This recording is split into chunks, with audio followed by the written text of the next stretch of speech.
When my sister decided to leave me off the wedding guest list, I booked myself a vacation instead. Figured if I wasn't welcome at the biggest event in her life, I might as well treat myself to something better. But as soon as things went south with the wedding, my phone started blowing up texts, calls, missed messages from every corner of the family. "It's just a wedding, don't be dramatic," my mom said when she finally got through. "Right? Just a wedding. Let me rewind. I didn't get invited to my own sister's wedding. Not forgotten, excluded. So I made other plans. Took some time off, lined up a trip, and tried to forget about it. But a few days later, my phone lit up like Times Square.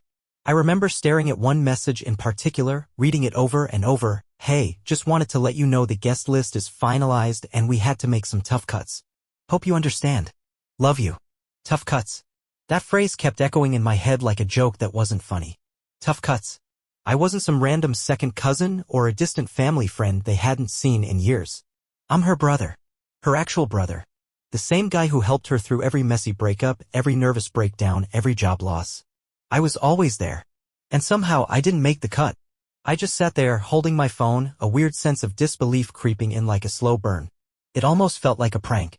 I actually laughed, thinking this had to be some kind of mistake. I called my mom right away.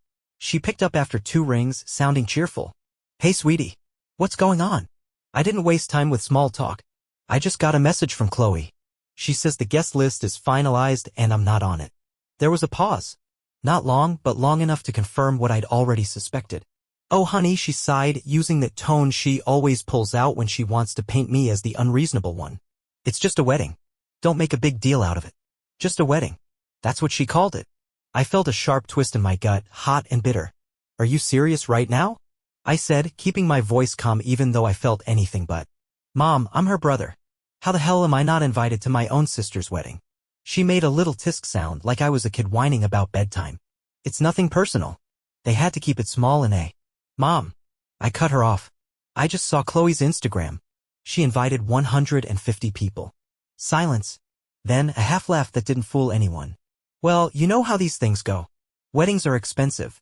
Maybe they figured you wouldn't mind sitting this one out." "Wouldn't mind?"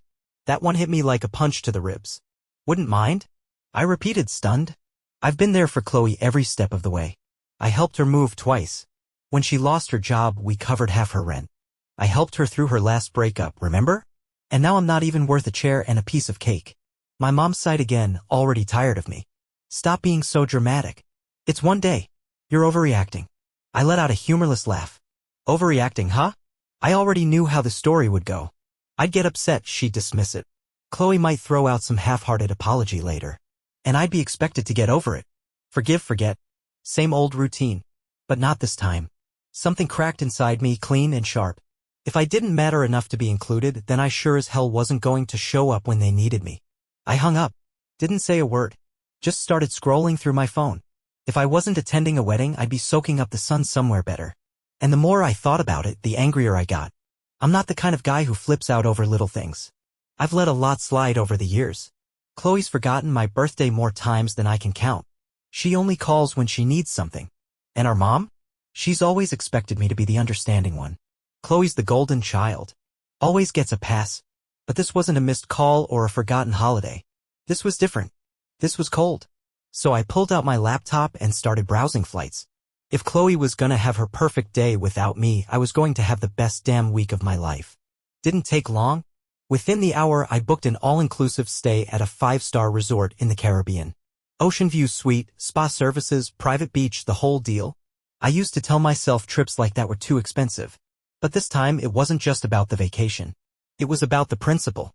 When the wedding weekend rolled around, I was already cruising at 30,000 feet, sipping champagne in first class. I snapped a photo, legs stretched out, drink in hand, and posted it with a caption. "Guess I didn't make the guest list. Think I'll survive." Reactions came flying in. A few cousins sent laughing emojis. My aunt, the only sane one in the bunch, commented, "Good for you. Should have taken me with you." But the best part? My mom's reaction. She sent 3 texts back to back. "Mom, where are you?" "My mom, are you seriously missing your sister's wedding over this?" "Mother, you're being petty." Petty? I wasn't even close to done. I replied with a single photo, white sand, turquoise waves, and a sky so perfect it looked fake. Then I turned my phone off. I wasn't going to let them guilt me into caring. Not this time. For once in my life, I wasn't putting family first. I was putting me first.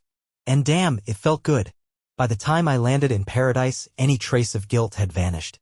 As I stepped out of the airport, that warm breeze hit me, thick with salt air and the scent of tropical flowers. A private car was already waiting. Sleek black SUV, chilled towels, cold bottled water. Yeah, I was exactly where I was meant to be. This was miles better than any wedding could have been. As the car cruised along the coastline, I couldn't help but feel proud of myself for pulling the trigger on this trip. Back home, the chaos was probably in full swing.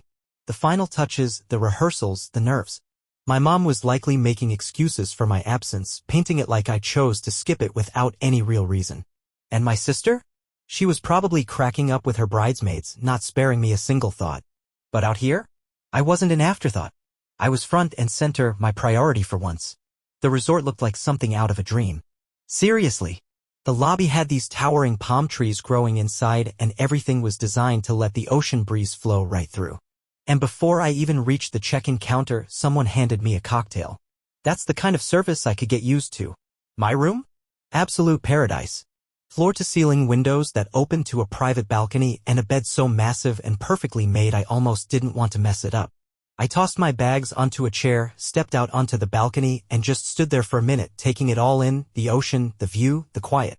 Then, because I couldn't resist a little poetic justice, I snapped a photo of the scenery and posted it with the caption, "When one door closes, another one opens, ideally to a beachside suite with unlimited margaritas." I wanted them to see it. All of them. I hoped it made its way back to the family group chat. Let them get a taste of what exclusion feels like. And that was just the beginning.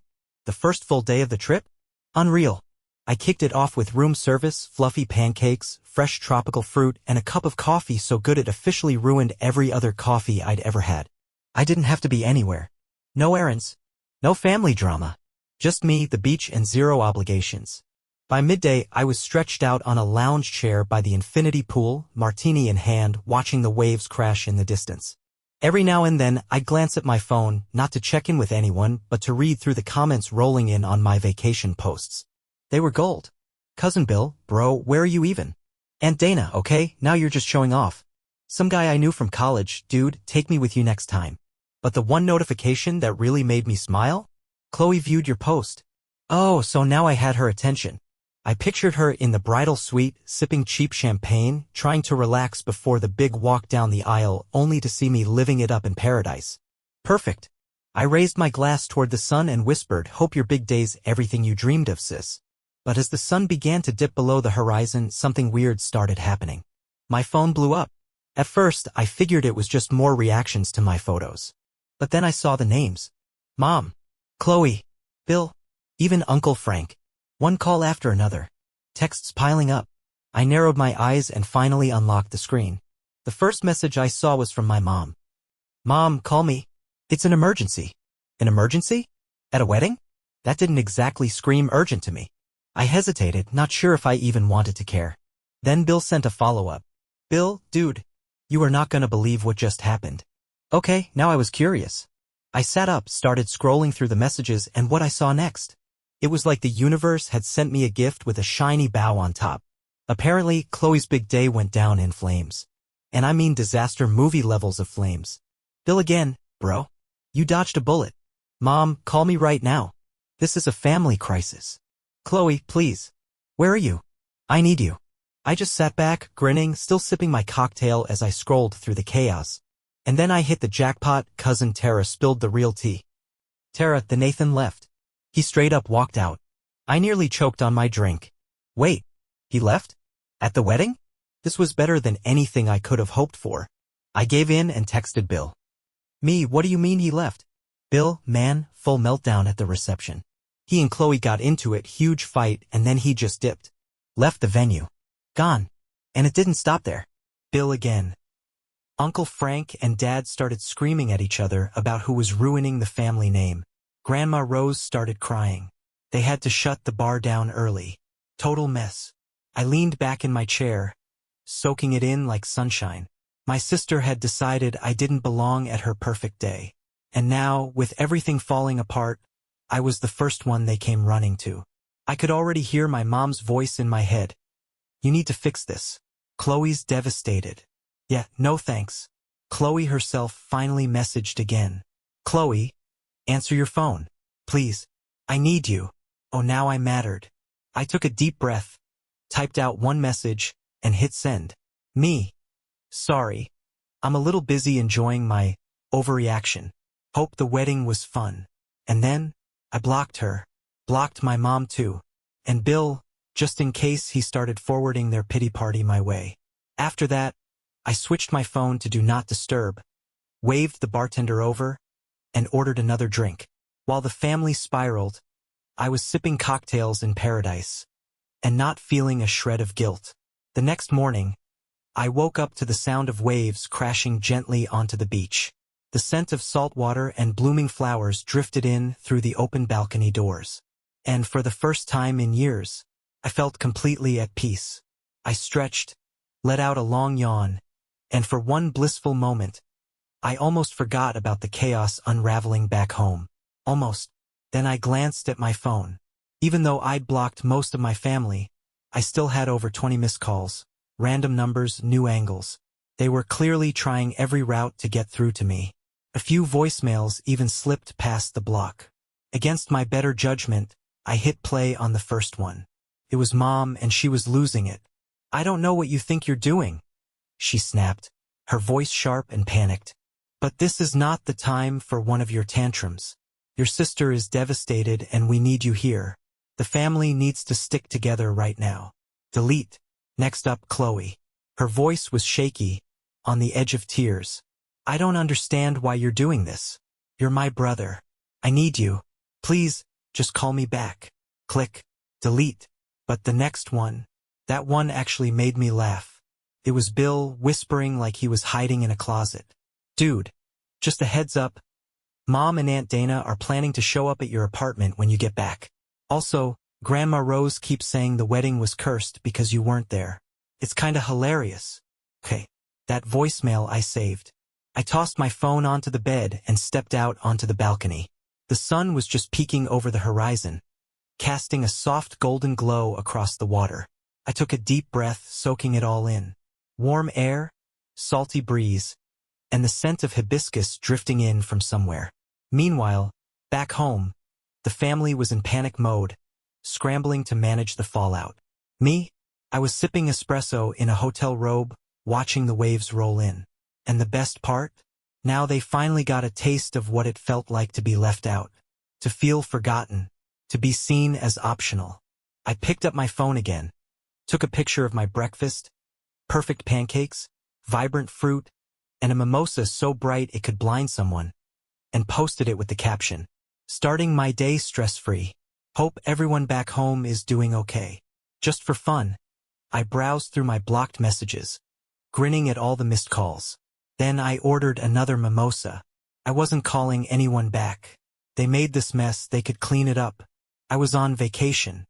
By midday, I was lounging under a private cabana, drink in hand, gazing out at the ocean when my phone buzzed again.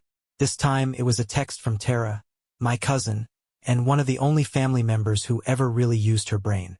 Tara, okay, I know you're mad, and honestly you deserve to be, but you have to hear what happened after the wedding. Call me. You're gonna love this. That got my attention. If Tara said something was worth hearing, it probably was. So, for the first time in days, I made a call. She picked up on the first ring. Oh my God. Finally. You're answering, she said, practically squealing. Okay. Are you sitting down? I looked around. Shaded cabana, ocean breeze, cocktail in hand. Yeah. I think I'm in a good spot for some news. She laughed. All right, so after the Nathan left. Oh yeah, he left. Chloe had a meltdown. And I'm not talking just a few tears. I mean full-on screaming, sobbing, chucking stuff across the venue. I smirked. Sounds about right. Tara continued, her voice practically buzzing. So everyone's trying to calm her down. And then your mom overheard Aunt Dana saying this whole mess could have been avoided if you'd been there. I blinked. Wait, what? Yep, she said, giggling. She said you've always been the one who talks Chloe off a ledge, and that you probably could have talked sense into the Nathan or diffused the whole thing before it blew up. I burst out laughing. So let me get this straight. The same family that excluded me is now blaming me for not being there to save the wedding? Oh, it gets better, Tara said.